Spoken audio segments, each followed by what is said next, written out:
Praise the lord.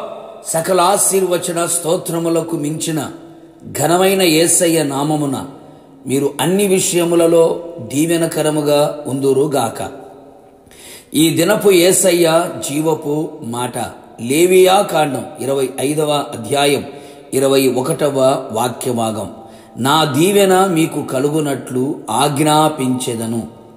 Yesayya Calvary శిలువ రక్తముతో కొనబడి కడగబడి లోకములో నుండి వేరు చేయబడి యేసయ్య కొరకు ప్రతిష్ఠించబడి ఆయన స్వకీయ సాంపాద్యముగా ఆయన పేరు పెట్టబడిన జనులుగా పరలోక పౌరులుగా ఈ ఆత్మీయ యాత్రలో కొనసాగుచున్న జీవము గల దేవుని సైన్యమా, మనము అన్ని విషయములలో దీవెనకరముగా ఉండునట్లు కోరుకునే దేవుడు మన యేసయ్య. లోపల వెలుపల అన్ని రంగములో అన్ని విషయములలో అన్ని కోణములలో ఆత్మీయంగా శారీరకంగా భౌతికంగా దీవించబడవలనని ఆశించేవాడు. మనకు దీవెనకరముగా ఉండనివ్వకుండా అడ్డుకునే ప్రతి విధమైన కార్యమును అడ్డుకొని మనకు సమస్తమును దీవెనకరముగా ఉండునట్లు ఆయన ఆజ్ఞాపించి సమస్తము మనకు దీవెనకరంగా మార్చబోవచ్చు ఉన్నాడు. అందుకు యేసయ్యకు స్తోత్రము కలుగునుగాక. యేసయ్య తన మాట ద్వారా సృష్టి యావత్తును సృజించెను కదా. ఆయన తన మాట ద్వారా స్వస్థతను ఇచ్చెను కదా. నీళ్ళని ద్రాక్షరసముగా మార్చెను కదా. పక్షవాయువుతో ఉన్న వారిని బాగుపరిచెను కదా. 2 పడవల నిండా చేపలు నిండేటట్టు చేశాను కదా. ఇలా ఎన్నెన్నో అద్భుతాలు సూచక క్రియలు ఘనమైన కార్యములను మాట సెలవిస్తే జరిగాయి కదా. మరి ఆయన ఆజ్ఞాపిస్తే ఇంకా ఎన్ని మహోన్నతమైన కార్యములు మహాఘనమైన కార్యములు మనకు దీవెన కలుగునట్లు చెయ్యునో ఊహించుకో నా ప్రియ దైవ జనాంగమా.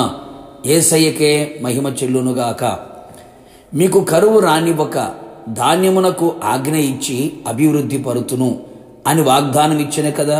అవును ప్రియులారా, కరువు అనే నింద రాకుండా, కరువు చేత క్షీణించిపోకుండా, మరణకరమైన పరిస్థితిలోనికి వెళ్ళనివ్వకుండా సకల సమృద్ధి నీకు కలుగునట్లు కొరత కొదువ తక్కువ లేమి నీకు నీ కుటుంబమునకు నీ కలిగిన సమస్తమునకు రానియక నీ ఆత్మీయ శారీరక భౌతిక జీవితములో ధాన్యము అనే సమృద్ధిని ఆజ్ఞ ఇచ్చి నిన్ను అభివృద్ధి పరచి నీ అభివృద్ధి అందరికీ తేటగా కనబడినట్లు చెయ్యునుగాక. ఆయన ఆకాశము నుండి ఆజ్ఞ ఇచ్చి నన్ను రక్షించును అని భక్తుడు విశ్వాసముతో తెలియపరచను కదా. అవును ప్రియులారా, ఆయన మన కార్యములన్నీ సఫలము చేయు దేవుడు. ఈ ఆపదలలో చిక్కుకొనిన ఎలాంటి శత్రువు క్రియలలో చిక్కుబడి ఉన్నను నన్ను కరుణించుము అని ఆయన రెక్కల నీడను ఆశ్రయించగలిగితే ఆయన ఆకాశం నుండి సింహాసనము నుండి నీకు దీవెన కలుగునట్లు ఆజ్ఞ ఇచ్చి ప్రతి బంధకములు సంఖ్యలు ఉరులు చిక్కుల నుండి నీవు విడిపించబడి రక్షింపబడుదువు కదా. కాకోలమునకు ఆజ్ఞ ఇచ్చి ఏలియాను పోషించిన దేవుడు. నీవు కూడా ఆయనలో దాగి ఉంటూ ఆయన మీదనే ఆధారపడి ఆయన సన్నిధిలో నిలిచి ఉంటూ ఆయన వైపు చూస్తూ ఉండగలిగితే నీకు దీవెన కలుగునట్లుగా నిన్ను అన్ని విధములుగా పోషించి సంరక్షించి అవసరములను తీర్చును కదా. కావున దేవుని ప్రియులారా, ఆయన మనకు దీవెన కలుగునట్లు ఆయన దీవెనకు మనం పాత్రులగున్నట్లుగా ఆయనకి ఇష్టలమై ఆయన సన్నిధిలో ఆయన కొరకు మనము జీవించదము. నిశ్చయముగా మనకు దీవెన కలుగునట్లుగా సమస్తమును ఆజ్ఞాపించి ఆయన మహిమగల రాకడ కొరకు మనందరినీ సిద్ధపరచునుగాక. ప్రార్థన.